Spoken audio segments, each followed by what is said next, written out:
All right, Halloween is past and fall is here in full swing. Thanksgiving right around the corner. You're likely hosting at least one fancy festive dinner, so cue the tablescapes. And here to show us how to make them look good is Alycia Nichols. Alycia, thank you for getting us out here today. And I tell you what, you make these look fantastic every single time. Well, and whenever I think I have the vision and I'm like, I'm gonna do it this year, it just looks sad. Oh, I'm sure you're not giving yourself enough credit. I don't know about that, but we need some help. Well, more specifically, I need some help. So what are the rules when it comes to setting these amazing tablescapes up? Well, there are rules and then there are not rules. Okay. Is that confusing you anymore? About as clear as mud, but I like it. Okay, there you go. Mission accomplished.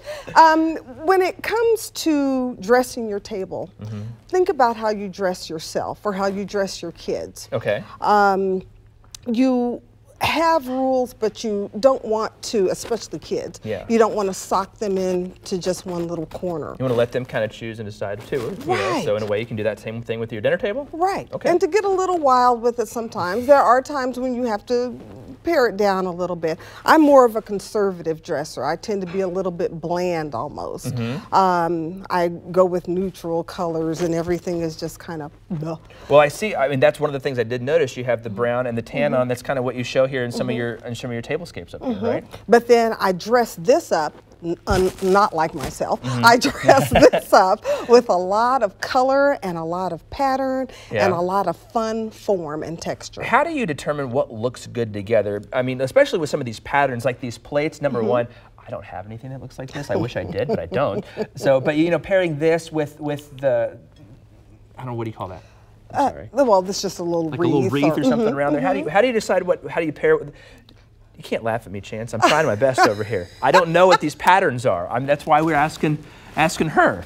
Okay, they're laughing at me. Can you believe that? I know I can't. Okay. Well, how do we know what we can work with and pair together? Well, it's kind of like going into. Oh, here's one you can get with. Okay. Going into the paint store at Home Depot. Okay. Okay. So you go in there and they have a color wheel or those color palette things, sure, right? Yeah. And so you kind of take a look at something like that, and this is the same that applies here. Okay. You're looking at what kind of goes together, and then there's that infamous color wheel that you could probably Google on your phone and kind of look to see what opposite colors go well together.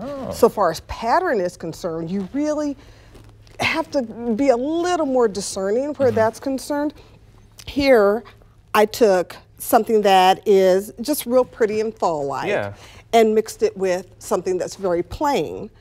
It could also go with a different color that you pick up from the leaf here in the plate, right? Now, do you stick with those fall colors and patterns, or do you step outside the box? I step way outside the box. Sometimes I have done blues. Sometimes I've done pinks, even for Thanksgiving. Isn't that crazy?